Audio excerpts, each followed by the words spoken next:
Discussion of FromSoftware games has, in some ways, tarnished the way we talk about games in general. But it's not all bad, I promise.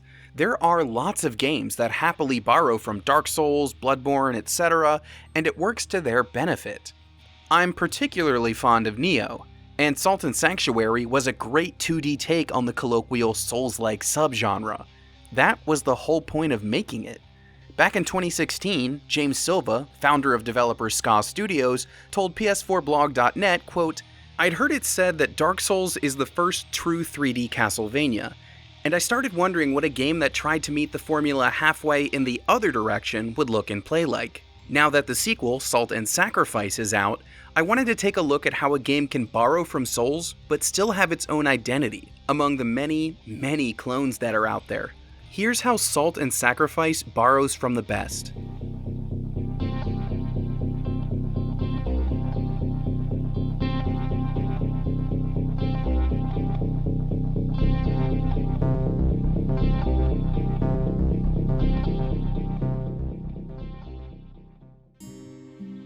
Before we start making comparisons, I should give you a quick rundown of what Salt and Sacrifice is.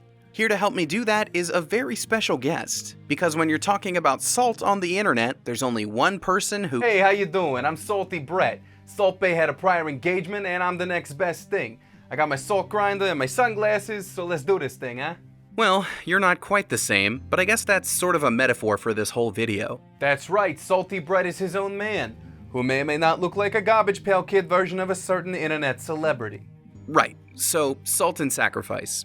It's the sequel to Salt and Sanctuary, but since they both play largely the same, we'll just focus on the new one. And don't worry, this will be a spoiler-free video once I give you the basic setup. You play as an Inquisitor, sent to hunt down mages in the Alterstone Kingdom. You'll face the mages, as well as other powerful bosses, as you explore each region. Much of this information is dumped right at the beginning of the game, in Pardner's Vale. You get a little lore and an explanation as to why you can keep dying and coming back, like a chosen undead, or an ashen one, or a hunter, you get the picture.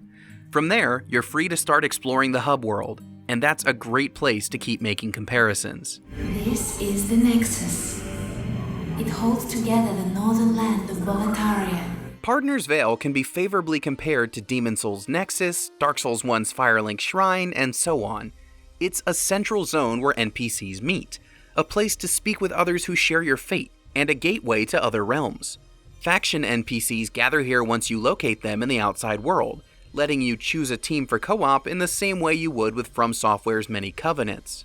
Others serve as merchants, or blacksmiths to help you upgrade your gear, or brewers to help upgrade your consumable items like health potions. Hey, guess what secret ingredient I like to put into my health potions? Go ahead, guess. It's salt.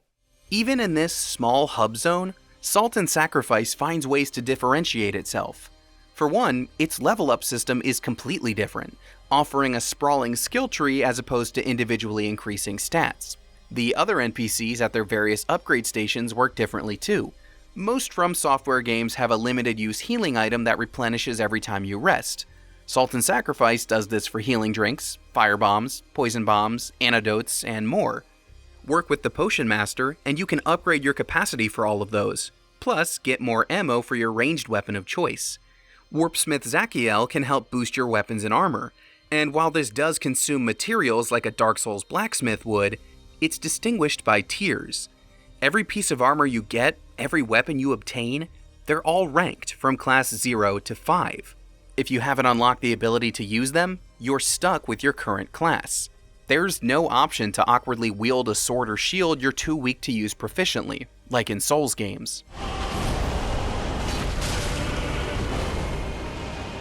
I find Demon Souls Nexus to be the most comparable hub to Pardner's Vale. You have to return here to level up, and the Mirror Gate feels an awful lot like the Archstone system. With each rune stone you unlock, you can travel to a new stage. Let's jump into those. Beyond basic mechanical comparisons, Salt and Sacrifice has a level design that runs parallel to the way Souls games are laid out. Let's start with Corvius' Mire, which might already be giving you Blighttown vibes. Every Souls-like game needs a poison zone. The Mire has a swampy exterior surrounding a great tree, which we'll unlock in a little bit. On the edges of the mire are caves and ruins that run deep underground. This verticality is a key part of Salt and Sacrifice's world design, and it's one of its most distinguishing features. Souls games can be vertical too, of course. Just look at Demon Souls' Tower of Latria and its prison blocks stacked like an Excel spreadsheet. Or look at Sekiro with its grappling hook that sends you swinging around rooftops like a samurai Spider-Man. In the world of Salt and Sacrifice, verticality is the only option for creating shortcuts, another key part of Souls and Souls-like world design. You circle up and around the Craterstone mines under Ashbourne Village, and would you look at that? A handy ladder for climbing back here later. Without these stacked areas, Salt and Sacrifice would send you endlessly wandering from left to right like a basic side-scroller. So it's this 2D interpretation of shortcuts that almost ironically sets it apart from its inspirations, because it focuses entirely on the X and Y axes in the absence of 3D space. It certainly beats going up and down endless flights of stairs. Oh, Salty Brett is not a fan of stairs. Is there an escalator? No, but there are zip lines. Once you get the Magnuson supply, you can activate special wires that send you gliding further into each level. It's one of several navigational tools the game gives you. There's a grappling hook, of course, along with a lumen stone to reveal hidden platforms and an ethercloth bolt to ride up in wind currents.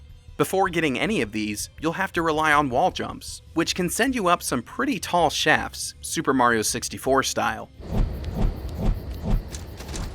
Now, the grappling hook and wall jumping might bring Sekiro back to mind, and that's fair. Again, Ska Studios isn't hiding the fact that it borrows liberally from the Souls series here. But it also separates Salt and Sacrifice from those games simply by offering more tools for exploration.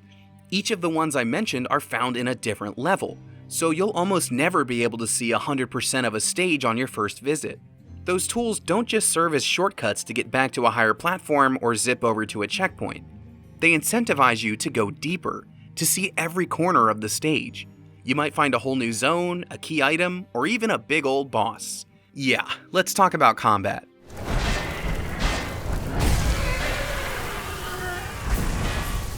Telling you that combat is a core component of the Souls games is the most obvious statement I could make in this video. Unless I say, I don't know, water is wet. It is. Hey, wait a minute, is this fresh water? Hey, you know what I prefer. If you're watching this video, I'm sure you know how it goes. Even basic enemies in Souls, Bloodborne, and Sekiro can wipe the floor with you if you're not careful. Thankfully, they're also susceptible to the same kinds of cheese from time to time. But boss fights are a different thing altogether. You're trapped in an arena with a fire-breathing dragon, or a set of royal warriors, or a reality-bending spider from outer space, and it's do or die. Literally. Now, take that same concept, but remove the Z-axis. Now you're in a Salt and Sacrifice boss battle. Just as 2D design drives the verticality of the levels, it also completely changes how you engage with the mages. You can get cornered so much easier, so you'll have to not only dodge sword attacks and spells, but you'll also have to slip past the boss to give yourself room to work. It makes rolling and jumping much more important too, because you can't just step to the side and let a magic spell whiz by. There are other types of bosses in the game, of course. The two that remain are obviously a take on Ornstein and Smo, but mages are the main ones you'll face. They come in a variety of villainous flavors, with the likes of fire, ice, electric, and wind magic. There are several mages in every level, and at first I found that to be a little samey, but then I realized what Ska Studios was going for here. Again, avoiding spoilers, the mages are all part of the same oppressive force. They're a monolithic group that you must eliminate one by one. That background elevates them beyond anything I've seen in a FromSoftware game, to be frank. Dark Souls 1 has the 4 lords, Bloodborne has its great ones, and Elden Ring is perhaps most comparable with its family of shardbearers. But none of them have a cast of magic users that are all part of the same evil army. Perhaps the mages do look and feel the same sometimes, but they should. They're from the same squad.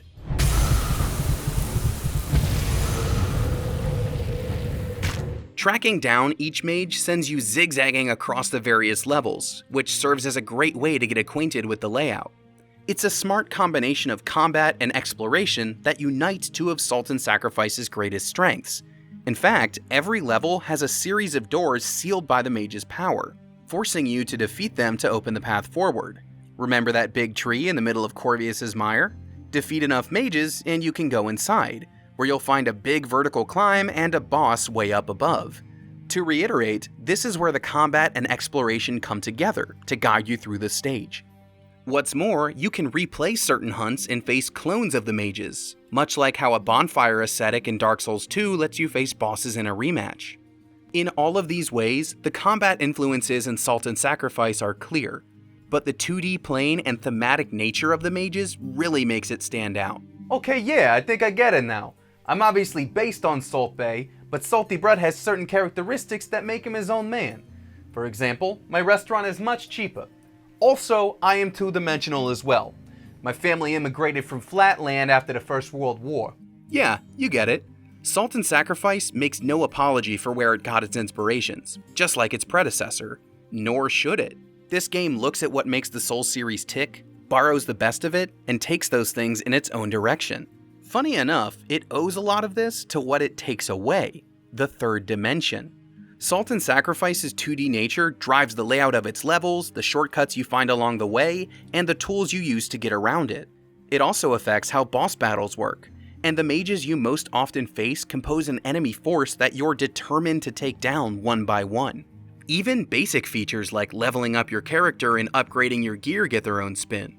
I've gone this whole video without making a cooking metaphor, so permit me just this one. The games in FromSoftware's cookbook are delicious.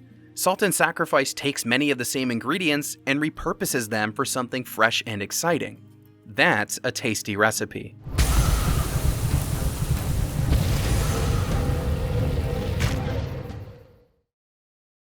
Hey, thank you so much for watching this video.